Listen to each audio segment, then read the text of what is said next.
Assalamualaikum warahmatullahi wabarakatuh. Hai adik-adik, masih semangat kan belajarnya? Masih bersama dengan Kak Mai. Hari ini kita akan belajar tentang pewarisan sifat. Ada yang tahu nggak pewarisan sifat itu apa? Pewarisan sifat merupakan sifat makhluk hidup yang diturunkan dari induk kepada anaknya. Proses pewarisan sifat ini diatur oleh materi genetik.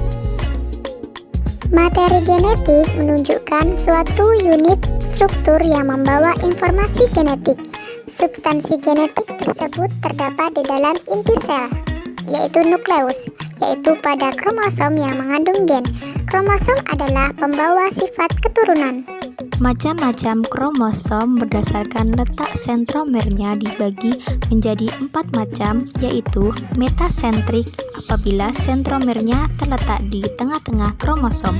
Yang kedua, submetasentrik apabila kromosomnya terletak mengarah ke arah salah satu ujung kromosom sehingga kedua lengan kromosom tidak sama panjang. Yang ketiga, akrosentrik apabila sentromernya terletak di dekat ujung kromosom sehingga kedua lengan kromosom tampak sangat berbeda, yang satu panjang dan yang lainnya pendek. Yang terakhir adalah telosentrik apabila sentromernya terletak di ujung kromosom sehingga kromosom hanya mempunyai sebuah lengan. Jadi adik-adik, coba kalian perhatikan gambar di atas ya. Letak sentromer tersebut berbeda-beda. Nah, yang mana sih Kak sentromer itu? Coba kalian perhatikan. Sentromer itu seperti bulatan kecil. Nah, perhatikan gambar yang pertama, itu ada telosentrik. Telosentrik tersebut adalah apabila sentromernya terletak di ujung kromosom sehingga kromosom hanya mempunyai sebuah lengan. Jadi terlihat jelas bukan adik-adik gambar pada telosentrik berdasarkan letak sentromernya. Nah, coba kalian lihat juga pada gambar metasentrik. Nah, metasentrik itu sentromernya terletak di tengah-tengah kromosom. Nah, coba perhatikan, itu bulatan kecil atau sentromer itu berada di tengah-tengah kromosom. Jadi, pada metasentrik itu memiliki lengan yang sama panjang. Jadi, pada suatu untai DNA terdapat unit yang mempengaruhi sifat atau yang menentukan ciri sifat makhluk hidup yang biasa disebut dengan gen. DNA terletak di dalam inti sel, namun ada pula DNA yang tidak terdapat di dalam inti sel. Jadi, DNA merupakan untaian yang sangat panjang.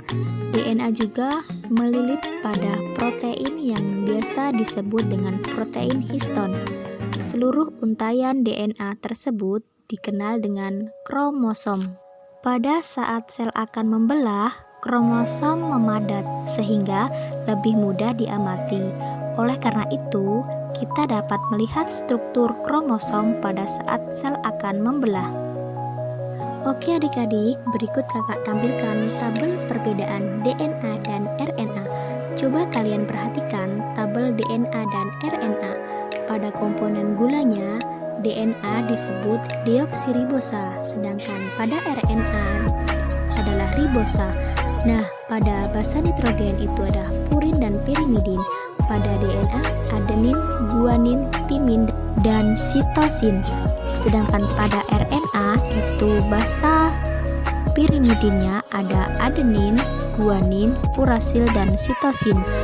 DNA dan RNA itu yang beda hanya pada urasil. Sedangkan pada bentuknya, pada DNA itu memiliki rantai yang panjang dan ganda serta berpilin atau double helix. Sedangkan pada RNA, rantainya sangat pendek, tunggal, dan tidak berpilin. Lihat dari letaknya, DNA terletak di dalam nukleus, kloroplas, dan mitokondria.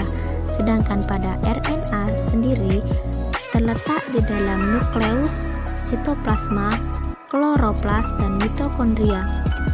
Dan juga dilihat dari kadarnya, DNA itu memiliki kadar yang tetap, sedangkan kadar pada RNA itu tidak tetap.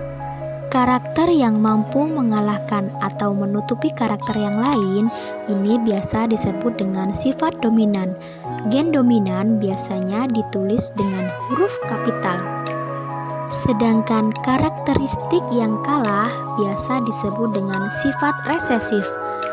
Gen resesif ini ditulis dengan huruf biasa atau huruf kecil. Pada satu sel manusia terdapat 23 pasang kromosom.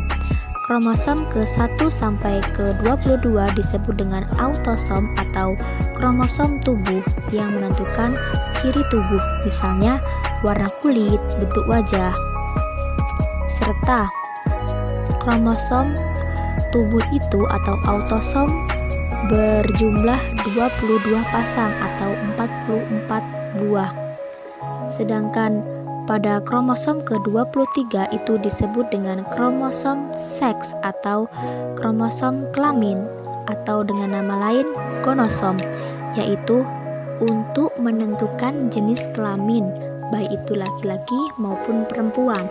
Jika gonosom berjenis kelamin laki-laki maka dilambangkan dengan XY, sedangkan jika berjenis kelamin perempuan maka dilambangkan dengan XX. Cukup sekian dan terima kasih. Saya akhiri. Wassalamualaikum warahmatullahi wabarakatuh. See you next time.